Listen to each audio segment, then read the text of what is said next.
십자가로 돌아가야 합니다. 예수님께 매달려서 예수님이 주시는 은혜 속에서 감사, 세상 속에서 그리스도인다운 본을 보일 수 있어야 합니다. 내가 누구인지를 드러내야 합니다.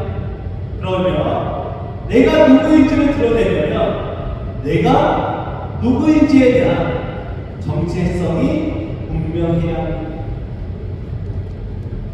그래야 끝까지 그 길을 갈 수 있습니다. 성경들은 세상 속에서 스스로를 누구라 소개하십니다. 누구십니까? 당신은 누구세요? 라고 물어보면 무엇이라고 스스로를 소개하고 계십니다. 저는 어딜 가서 저를 소개할 때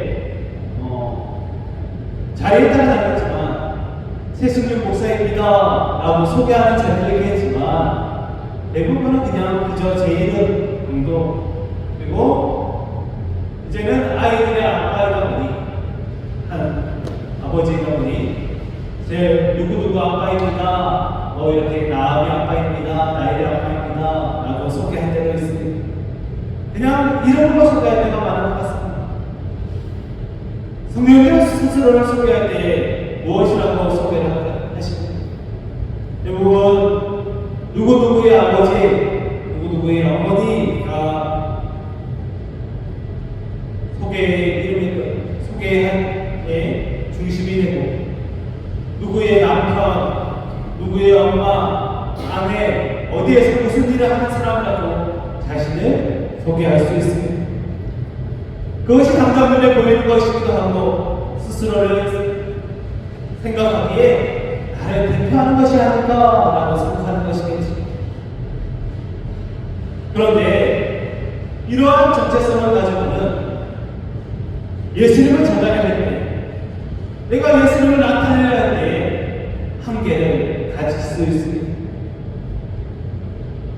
예수님을 전달해야 할 때 내가 나함의 아빠여서 소개하는 건데 예수님은 이런 분입니다 라고 소개하기에는 사람들이 그거에 무슨 상관이 있나, 그게 어떠한 의미를 가지나 라고 생각할 수 있다는 것입니다.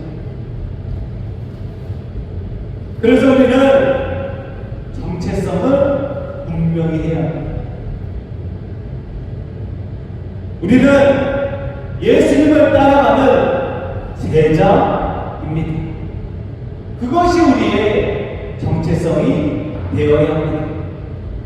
예수님은 우리를 그저 예수님에 대해서 내가 필요한 어떤 것들, 내가 원하는 어떤 것들을 얻어가기 위해서 능력을 주려고 이 자리로 부르신 것이 아닙니다. 내 소원에 이루는 것에 만족하는 무리 정도로 부르지 않으셨습니다. 우리를 구원하시고 우리를 예수님이 가신 그 길을 따라가는 제자로 부르신 줄 믿습니다. 그 정체성이 흔들려서는 우리가 올 한해, 그리고 앞으로의 신앙의 여정 가운데 끝까지 우리가 제자가 되기 위해 제자로서의 정체성을 분명히 하시기 바랍니다. 스스로 소개할 때 당당하게 흔들림 없이 나는 그리스도인입니다, 나는 예수 믿는 사람입니다 라고 소개할 수 있어야 합니다. 그래서 하나님의 일을 먼저 생각하시기 바랍니다. 예수님의 십자가의 길을 따라가시기 바랍니다. 그런데 제자라는 정체성이 없고 그저 예수님을 이용하려 하는 사람은 사람의 일을 먼저 생각합니다. 오늘 본문에서도 베드로도 예수님이 자신이 많은 고난을 받고 십자가에 달려 죽었다고 3일 만에 다시 살아난다고 말씀드렸을 때 예수님을 붙들고 그리하지 마시옵소서,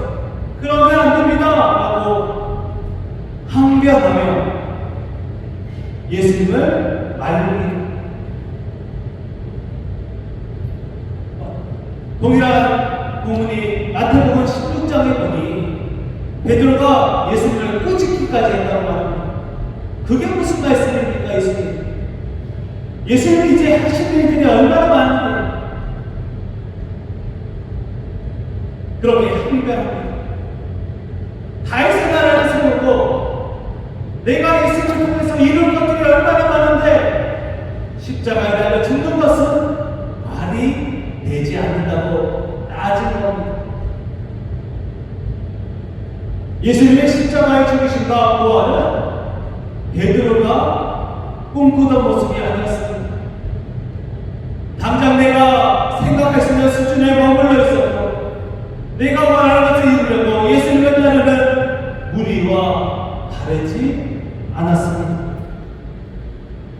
하나님의 일을 생각지 않고 그저 내가 원하는 것을 이루고자 예수님의 고난과 십자가 그 죽으심을 반대했습니다. 그러나 예수님은 분명하게 말씀하십니다. 누구든지 나를 따라오려거든 자기를 부인하고 자기 십자가를 지고 나를 따를 것이니라. 예수님의 십자가를 지실 것이며 제자들에게 그리고 거기에 있는 모든 사람들에게 누구든지 예수님을 따라오는 제자가 되어서 자기를 부인하고 자기 십자가를 지고 나를 따르라 하십니다.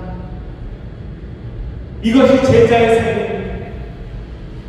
우리가 제자라는 분명한 정체성이 있다면 이제 이렇게 살아야 합니다. 자기를 부인하고 자기 십자가를 지고 살아야 합니다. 오늘 말씀을 통해 그 의미를 깨달았습니다. 그리고 오늘 임원 임명 예배와 또 구역기가 이어서 예배 후에 드려지게 됩니다. 이 시간이 내가 결단하는 시간, 내가 주님 앞에서 오늘 한 해를 온전히 드리는 시간이 되겠습니다. 그리고 한 사람의 그리스도인으로서 온전히 바로 서는 시간 되기를 주님의 이름으로 소망하고 축복합니다. 예수님은 자기를 진정으로 따르기 위해 자기를 부인하라 하십니다. 나를 부인해야 예수님의 제자가 될 수 있습니다. 부인하라는 말은 인정하지 않는다라는 말.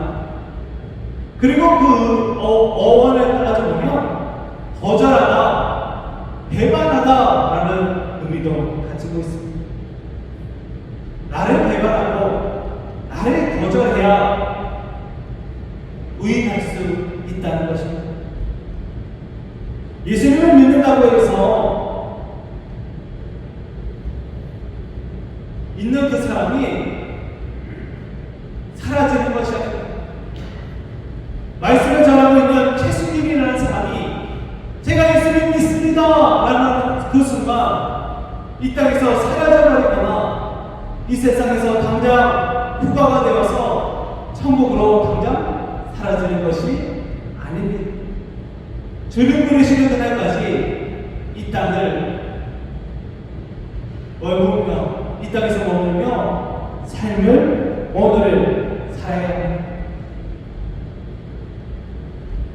우리가 사라지고 우리의 몸이 옮겨지고 천국 가는 것은 이미 천국을 살고 있지만 천국이라는 그 영원한 나라에 사는 것은 하나님의 때에 하신 일입니다. 그렇다고 우리는 어떻게 이 땅에서 오늘을 살며 자기를 부인할 수 있을까요? 자기를 부인한다는 것은 내 삶의 주인이 바뀌는 것입니다. 내 마음대로 하고 내 이제 나를 구원하신 예수 그리스도에게 나의 소유권을 온전히 맡겨드리고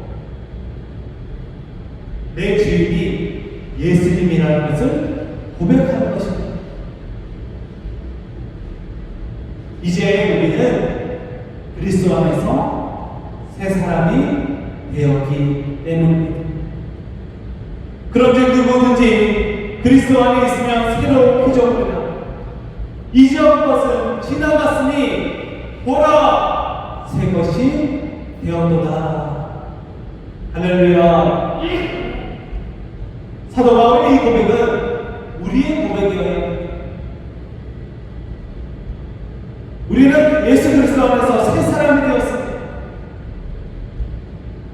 제 종으로 우상을 숭배하며 세상을 따라가고 내 마음으로 옳은 대로 내 고집과 내 아집을 따라 살았던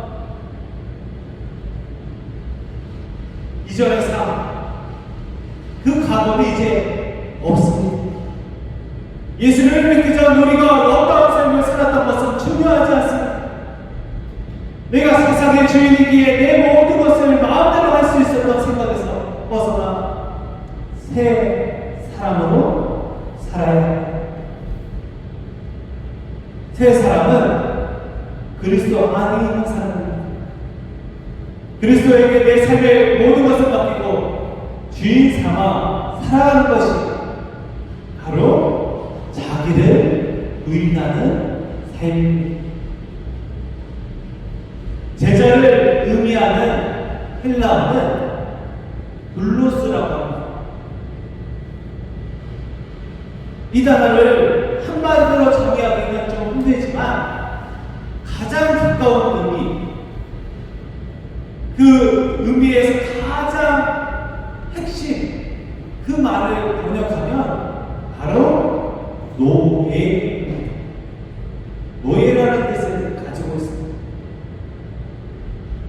종이라고 번역이 되기도 하는데 노예로 이해할 때에 제자를 제대로 이해할 수 있습니다.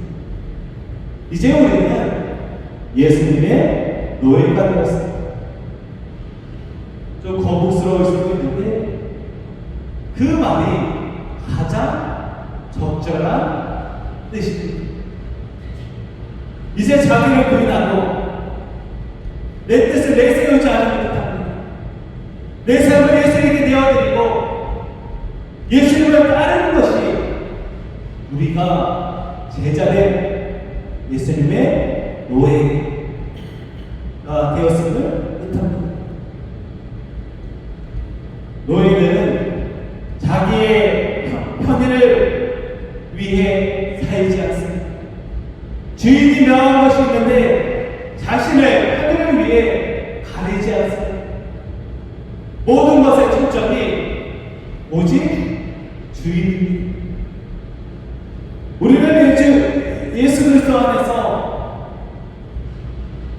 새 사람 된 예수님의 제자입니다. 그리고 예수님의 제자는 예수님의 노예로 살아가기를 결단한 사람입니다. 이것이 우리의 정체성입니다. 노예가 있었던 초대교회에서 노예라는 표현으로 제자를 소개하면 제자가 어떤 사람이구나 라는 것을 단번에 이해할 수 있었을 것입니다. 우리는 나를 부인하고 예수님의 제자 곧 노예가 되었습니다. 이것이 자신을 부인하고 예수님을 따르는 우리의 정체성입니다. 이제 예수님이 우리에게 자기를 부인하고 따르라 하십니다. 예수님이 가신 그 길을 이제 우리에게 걸으라 하시며 예수님의 십자가의 길을 동참하라 하십니다. 우리가 선택할 수 있는 선택지는 오직 하나. 아멘. 주 예수여, 내가 주를 따르겠나이다. 나는 순종밖에 없습니다. 우리는 주의 명령을 따르는 제자이며 노예이기 때문입니다. 2023년 우리를 구원하신 예수님이 제자인 우리에게 자기를 부인하고 따라오라 하십니다. 당장 오늘부터 주인이신 예수님의 말씀, 우리에게 명령하시는 것에 귀 기울여 보시기 바랍니다. 예수님, 주인님, 나에게 하실 말씀이 무엇입니까? 일주일에 한 번 이 자리에 있는 것만으로는 온전히 주인의 말씀을 따르기 힘듭니다. 매일매일 우리가 1시간 기도 운동하는 것들, 그리고 말씀에 순종하고, 그리고 새벽을 깨우고 수요, 일요일 이렇게 날마다 주님께 나와 주인의 뜻을 알아볼 수 있어야 합니다. 기도하시고 말씀 가운데 가면 우리가 주님의 제자, 곧 노예라는 것을 마음에 새기고 주님의 명령을 따라 주의 인도하심을 따라 어디든지 가기를 주님의 이름으로 소망하고 축복합니다. 또한 예수님은 우리에게 자기 십자가를 지라 하십니다. 십자가를 보면 어떤 생각이 떠오르십니까?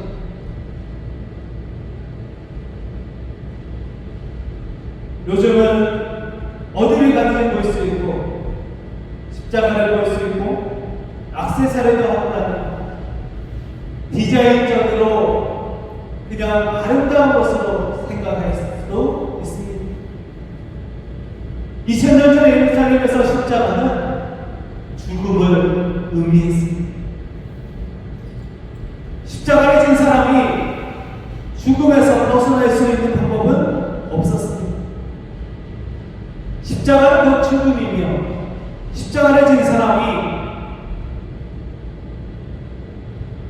그 십자가를 스스로 묻고 죽음에서 벗어날 수 있는 방법도 없습니다. 십자가는 곧 죽음이며 그냥 죽음도 아니고 수치스러운 죽음이었습니다. 어떤 사람이 십자가를 졌다 그러면 보통 잘못을 한 것이 아닙니다.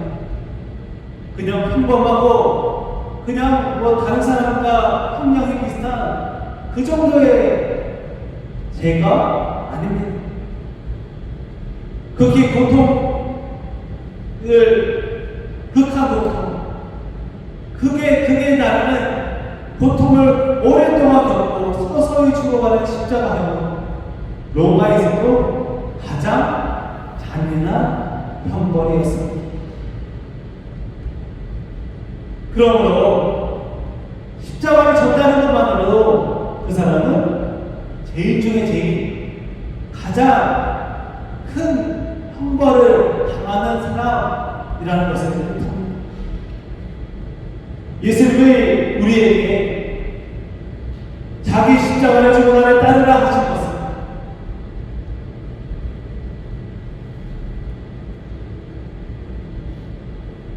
우리가 십자가를 져야 마땅한 죄인이라는 것을 인정하라는 말입니다.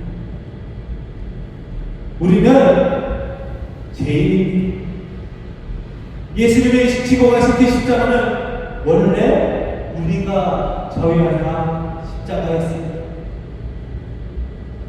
이 땅에서의 죄악뿐 아니라 하나님과 원수된 우리의 모든 원죄, 더러움과 추한 모든 죄를 감당하기 위해 각자가 십자가를 져야 했습니다.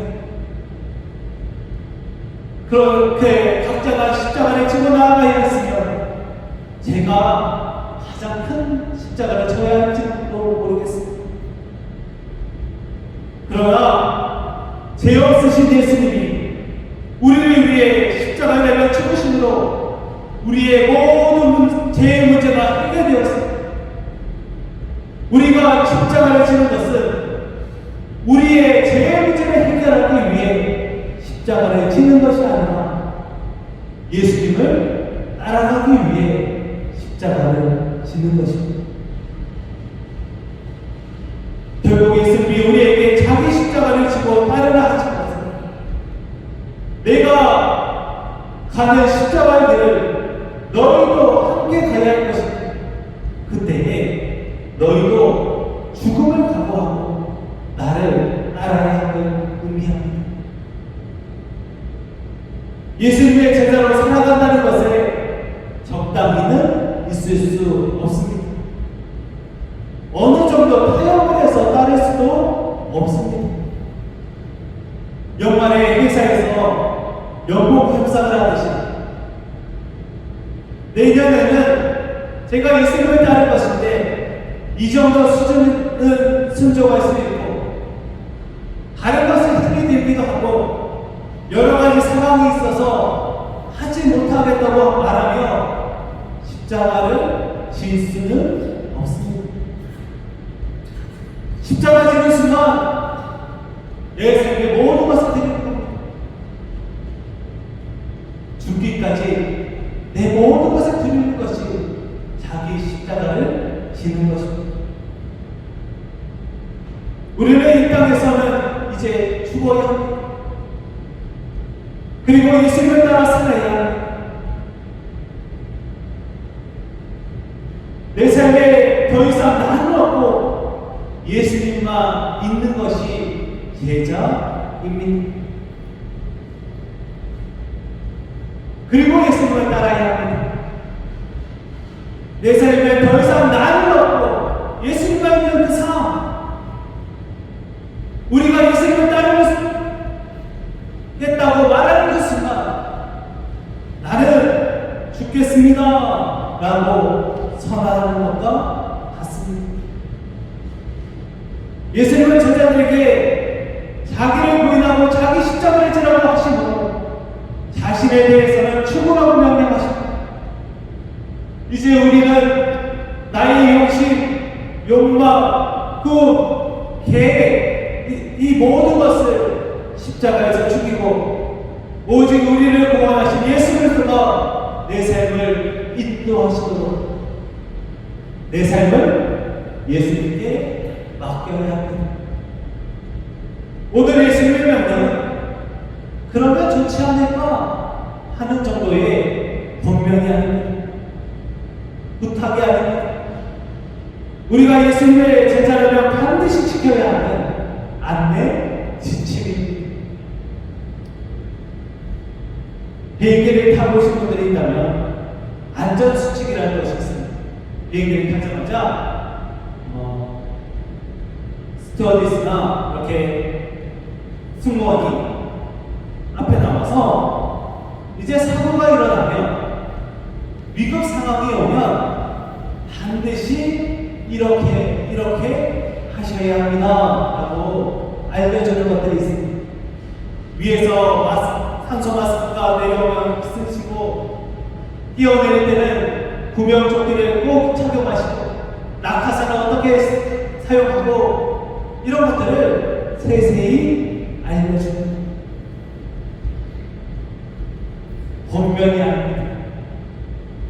사고가 났을 때에 이렇게 하면 좋습니다. 이렇게 한번 해보시겠어요? 정도가 아니라 살기 위해서 반드시 해야 합니다. 안 하면 죽습니다. 얼마 전 있었던 사고에서도 사람들이 깜짝 놀랐던 것이 비행기 사고가 있을 때 안전하게 착륙을 했는데 사람들이 깜짝 놀랐던 것이 승무원들이 반말을 한다는 것입니다. 사고가 나면 이거 써! 마스크 써! 낙하산 피해! 이렇게 피해! 라고 위급하게 다급하게 반말까지 써가면서 안내한다는 것입니다. 그래야 삽니다. 그래야 시간을 줄이고 살 수 있습니다.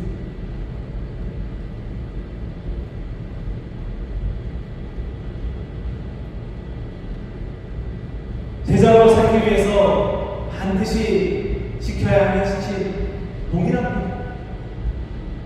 이제 우리에게 예수님이 이 명령을 지키라 하십니다. 자기를 부인하고 자기 십자가를 지고 주님을 따르라 하십니다. 나는 이제 더 이상 이 땅에 없습니다. 여전히 이 땅에 존재하고 여전히 말하고 삶을 살아가지만 내 삶의 주인은 예수님으로 바뀌었습니다. 예수님이 우리의 모든 것 되십니다. 내 모든 것은 십자가에서 죽었고 내 삶은 예수님이 마음껏 다스리도록 내어 드렸습니다. 이것이 제자입니다. 죽었으니 이제 미련도 없습니다. 이제 예수님만 바라봅시다. 십자가를 지고 나를 따르라 하신 예수님의 말씀을 마음에 새겼습니다. 죽음을 두려워하지 않고 예수님을 따르고 내 삶에 예수님만 드러나기를 소망하고 축복합니다. 우리가 제자가 된다는 것은 예수님의 중심의 삶을 살겠다는 결단입니다. 자기를 부인한다는 것은 예수님이 내 삶의 주인 되셔서 모든 것을 다스리도록 예수님의 노예가 된다는 것입니다. 자기 십자가를 진다는 것은 죽기까지 우리를 사랑하신 예수님을 따라 우리도 나의 모든 것을 죽이고 오직 예수님만 드러나도록 내 삶을 아끼는 것입니다. 이제 내 삶의 찾기를 예수님께 드립니다. 가만히 앉아 계실까요? 예수님이 다스려 주시고 인도해 주시는 것입니다. 자기를 부인하고 자기 십자가를 지고 이제 우리가 해야 할 일은 예수님을 따르는 것입니다. 그래야 우리가 살 수 있습니다. 죽고자 하는 자는 살 것이고 살고자 하는 자는 죽을 것이다 라고 말했던 이승엽 장군의 말은 우리에게도 똑같이 적용되는 것입니다. 제자에게 예수님이 주신 안대의 지침은 분명합니다. 헷갈리거나 애매하게 주시지 않았습니다. 분명한 지침은 예수 그리스도를 따르기 위해 자기를 부인하고 자기 십자가를 지는 것입니다. 이 명령에 제외되는 사람은 아무도 없습니다. 사랑하는 성도 여러분, 지난 한 해 그리고 이때까지 어떻게 살았는지는 중요하지 않습니다. 오늘 우리에게 2024년을 새롭게 살아가자고 예수님이 명령하십니다. 나를 따라오라 하십니다. 예수님이 우리 녹종교회를 향해 따라오라 하십니다. 나를 부인하기 위해 나의 욕심이 생기고 나의 생각이 앞서려는 그 순간 나를 부인하고 예수님께 기도하시라. 성령님의 인도하심이 있을 것입니다. 나의 욕심과 욕망이 사려는 나를 할 때마다 십자가를 바라보시고 나를 위해 죽으신 예수님의 말씀을 쫓아 살아가시기 바랍니다. 당장 지금 해야 할 그 순간 바로 돌아서야 합니다. 그렇게 나를 부인하고 자기 십자가를 져야 합니다. 우리는 예수님의 제자입니다. 우리 한번 다 같이 외쳐보도록 하겠습니다. 나는 제자입니다. 이렇게 하시면 됩니다. 한번 다시 외쳐봅니다. 나는 제자입니다. 올 한 해 이러한 분명한 정체성을 가지고 살아가십니다. 올 한 해 이러한 정체성을 절대 잊지 마시고 자기를 부인하고 자기 십자가를 지고 예수님을 따라서 우리의 기본 되신 예수 그리스도를 더욱 사랑하고 되도록 소망하고 축복합니다. 기도하겠습니다. 사랑과 대화하신 아버지 하나님, 우리의 정체성은 분명합니다. 나는 제자입니다. 우리 목종교회는 제자 공동체입니다. 자기를 부인하고 자기 십자가를 지고 예수님을 따르게 하시고 예수님 앞에서 온전히 바로서 끝까지 그 길을 따라가게 하여 주시옵소서. 우리와 함께 하실 줄을 기대하고 우리를 사랑하는 끝까지 우리를 사랑하셔서 그 길을 걸어가도록 인도하시는 주님을 기대하고 예수님의 이름으로 간절히